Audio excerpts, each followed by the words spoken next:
आज किराने वाले के पास गई थी। उसने साफ कह दिया कि अब और उधार नहीं देगा, बहुत ज्यादा उधार हो गया है।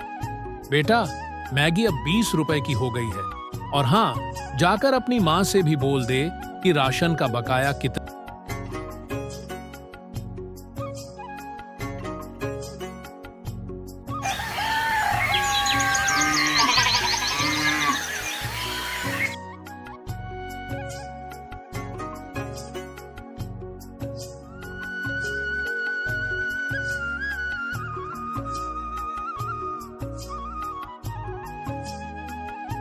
रघु और मीरा का परिवार एक छोटे से कस्बे में रहता था।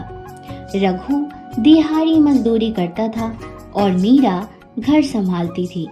उनके 2 बच्चे थे, बड़ा बेटा अर्जुन और छोटी बेटी गुड़िया। हाल ही में महंगाई इतनी बढ़ गई थी कि रघु की कमाई से घर चलाना मुश्किल हो रहा था। पहले जो सामान 500 में आ जाता था, अब उसी के लिए 1000 भी कम पड़ रहे थे।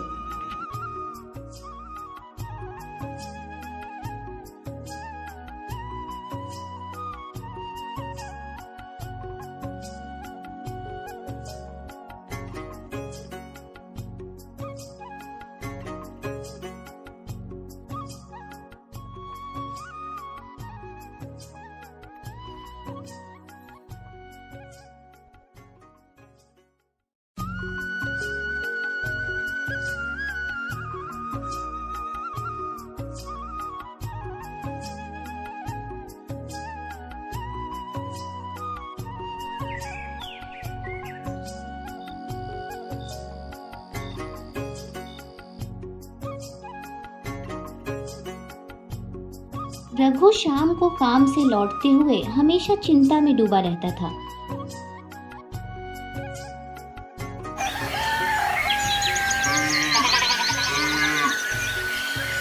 एक दिन उसने मीरा से कहा, महंगाई इतनी बढ़ गई है कि अब घर चलाना मुश्किल हो गया है।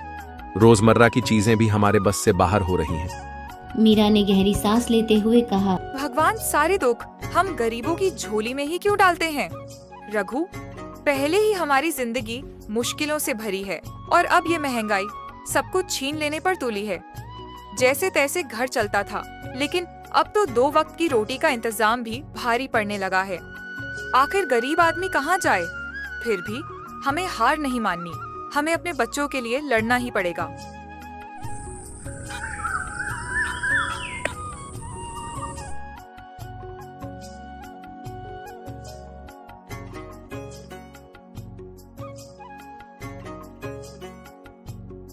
एक शाम गुड़िया बहुत खुश होकर आई और बोली, माँ, मुझे बहुत भूख लगी है, आज मैगी खाऊंगी। माँ, वो अपने पड़ोस में सीमा रहती है ना, मैंने देखा, उसको मैगी खाते हुए देखकर मुझे भी खाने का मन कर रहा है। मीरा का दिल धक से रह गया।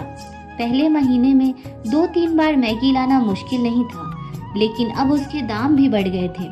फिर भी उसने सोचा कि किसी तरह अपनी बेटी की ख्वाहिश पूरी करनी चाहिए। उसने गुड़िया को 10 रुपए दिए और कहा, जा बेटा, अपनी पसंद की मैगी ले आ।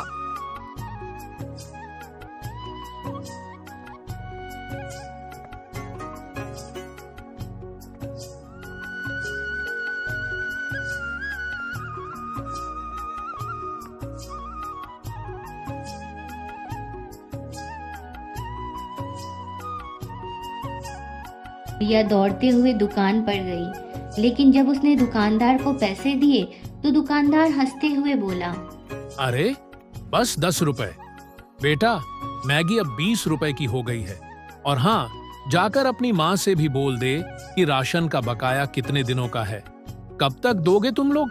अब ये नाटक ज्यादा दिन तक नहीं चलेगा। मैं अब राशन देने वाला नहीं हूँ, मेरा भी घाटा होता है।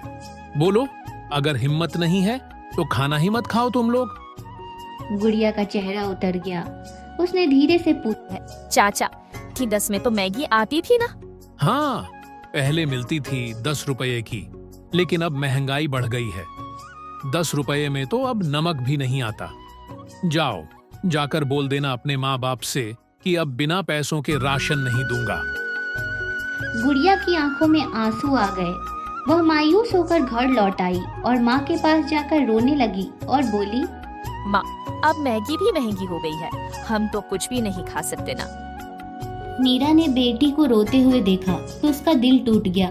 उसने उसे गले लगाते हुए कहा, रो मत बेटा, माँ कुछ करती है। माँ हार नहीं मान सकती, चाहे हालात कैसे भी हों। जब तक माँ का साया तेरे सिर पर है, तुझे भूखा नहीं रहने दूंगी। उसने झट से घर में रखी पुरानी मैगी की टूटी फूटी बची हुई टुकड़ों को निकाला जो पिछले महीने खरीदी थी। उन टुकड़ों को उसने उबालकर नमक और पानी मिलाया और प्यार से गुड़िया के सामने रख दिया। गुड़िया की आंखें चमक उठी, वह खुशी होकर खाने लगी, लेकिन मीरा की आंखों में आंसू थे। उसने चुपचाप रघु की तरफ देखा और धीरे से कहा, आप बच्चों को छोटी छोटी चीजें भी नहीं दिला सकते, ये कैसी जिंदगी है। रघु ने मीरा का हाथ पकड़ा और बोला, हमारे पास अभी कुछ नहीं है, लेकिन हमारी मेहनत और बच्चों का भविष्य हमारे साथ है। एक दिन ऐसा आएगा जब गुड़िया को मैगी के लिए रोना नहीं पड़ेगा। चिंता मत कर मीरा।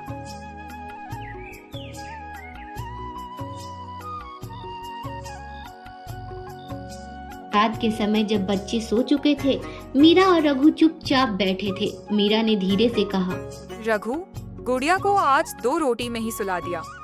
बहुत मन कर रहा था कि उसे कुछ अच्छा खिलाऊं, पर घर में कुछ बचा ही नहीं था।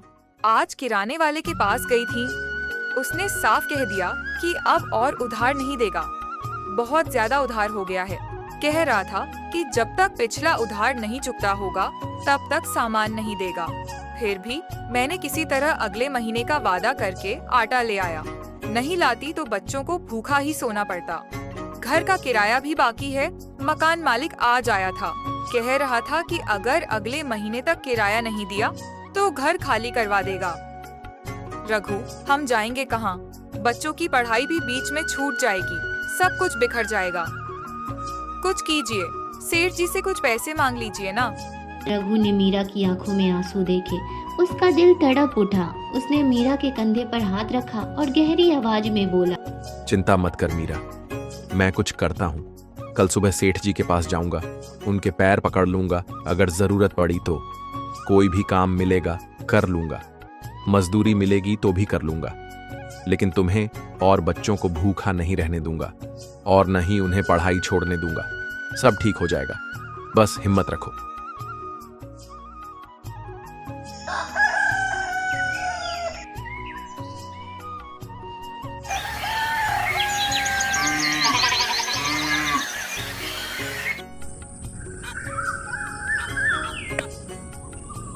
अगले दिन सुबह रघु सेठ जी के घर पहुंचा।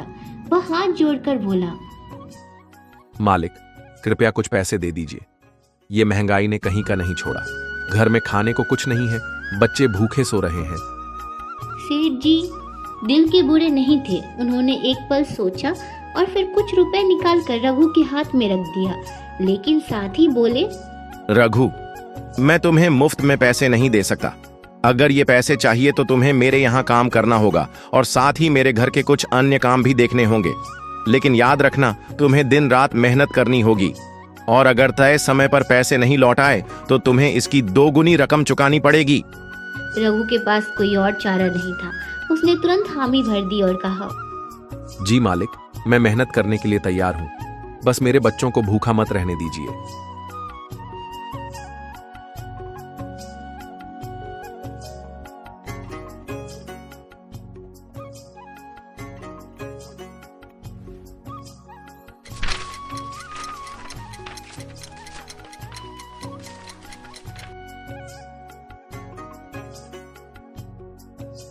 समय बीतता गया। रघु और मीरा की मेहनत जारी रही। अर्जुन की पढ़ाई में कोई कमी नहीं आई और गुड़िया भी अब छोटी छोटी चीजों के लिए शिकायत करना बंद कर चुकी थी।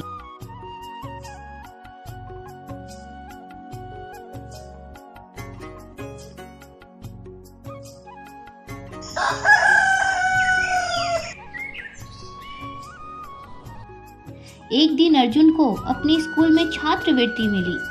उसने खुशी खुशी माँ को बताया, माँ, अब मैं अपने स्कूल की फीस खुद भर सकता हूँ और माँ, मैं जल्द ही कुछ बनकर दिखाऊंगा। माँ, पापा, फिर इसके बाद मैं गुड़िया की सारी जिम्मेदारी ले लूंगा। मीरा की आंखों से आंसू बहने लगे।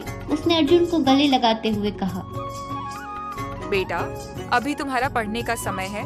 मेहनत तो हम करेंगे, मेहनत कभी बेकार नहीं जाती। तुम पढ़ लिख कर बड़े आदमी बनोगे और हम सबके दिन बदल जाएंगे। रघु ने फिर मुस्कुराते हुए बोला, गरीब आदमी के पास पैसा भले ही ना हो, लेकिन अगर हिम्मत और मेहनत हो तो दुनिया की कोई ताकत उसे आगे बढ़ने से नहीं रोक सकती। महंगाई हर किसी के लिए कठिन होती है, लेकिन गरीबों के लिए यह जीवन और मृत्यु का सवाल बन जाती है।